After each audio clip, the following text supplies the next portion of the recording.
Thank you to my college that I went to back in 2008, 2009. Kaitlin will give you guys a little bit of insight as far as, in the middle. Welcome to the channel, guys. Welcome back if you guys are following us already. Every single video that I post, almost every single video, somebody asks me, what light stand am I using? Thank you to my college that I went to back in 2008, 2009. I will ship this back to you now because I no longer need it. And why is that? Because MagMod just came out with this bad boy. I'm not lifting it up because there's a feature that I'm going to show you guys. So this gets retired after today. This is what we're going to be using now. It's a much, much better system, and Kaitlin's hands are up in the air, who's recording right now, because she knows all about it. We did the promo with them. You guys are seeing some of the clips right now from, when they had us just kind of playing around with them, testing them out. But this is what we're going to be playing with today. There are a ton of features, and we have to go inside and shoot a wedding. So you guys are going to come along with us today on a full wedding day with this light stand. So I'll go over the features probably in a separate video, or I'll mention it throughout the day. But just a few key features. Obviously, everything is very well thought out. You hear the clicking. So everything, when you're moving it, it clicks in place, so you know that it's secure. And obviously you can extend it all the way up. I went with the smaller one because for weddings, I don't think you need the larger one. The larger one, I think, is if you shoot in the studio, if you shoot in scenarios where you're not moving as much. This is more for us, event photographers, wedding photographers, families, anything where you're gonna be moving around a lot. This, I think, is a better option. The bigger one is definitely when you're not gonna be as mobile. So obviously the design is very pretty. MagMod did a really great job. It reminds me of my MacBook Pro, actually, the colors. And I think they might have used those exact colors. And then to me, two huge things, two of the things that I think are my favorite. One is the fact that you can make it extremely narrow and it still will stand straight. If I try to do that with my old light stand, there's gonna be a limit where that piece is gonna start hitting. Right around there, it's not really gonna stand completely as sturdy. So that's one of them. The other one is the fact that, let's say you're shooting somewhere and now you want to boom the flash somewhere else because you want to get a different angle.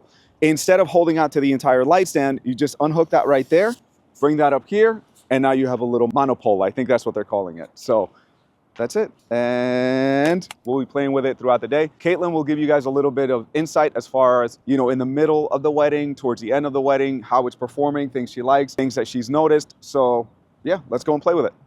So speeches are going on right now, and since I have a couple minutes to kind of have some downtime while speeches are going on, so I've seen the light stand in concept before. It has some really cool features that I thought were going to be really, really helpful, and honestly, I'm blown away by the things that I've even discovered today that are really beneficial, and exactly how much extra time it shaves off the top rather than having to unscrew and rescrew light stands, especially moving them around constantly like we're doing.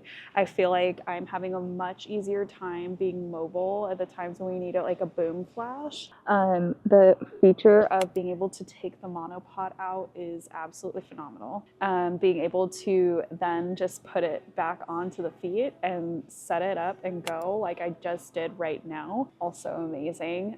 It just saves so much time. I don't have to take the 8200 off of one of our other light stands that folds out to put it on a monopod. It's less gear that we have to carry. It's all in one, so it makes everything so much easier. Like any wedding photographer knows that the less gear that you have to carry from place to place to place, it's just an immeasurable amount of convenience for us, especially with the number of things that we have to balance throughout the day. One less thing to think about, one less thing to carry, one less thing to make your back hurt. I think that's my favorite thing so far. The bag clip has been really handy just to kind of keep your things organized.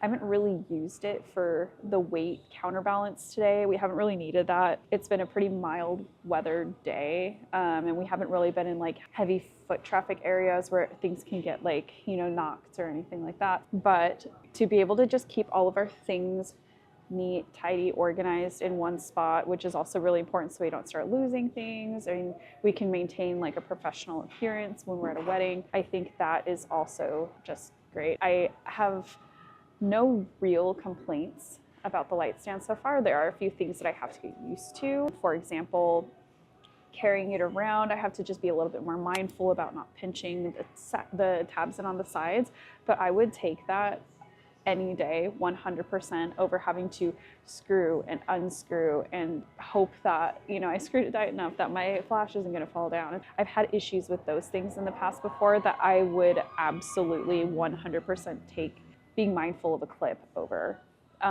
Also, it is a little bit heavier than a light stand that I'm used to, but I think the fact that it is so robust makes me feel more secure about the flash not being at risk of being damaged. So yeah, those are my thoughts so far. As an assistant who is primarily working with lighting today, I would say 100% worth every penny to have a light stand that functions the way this one does.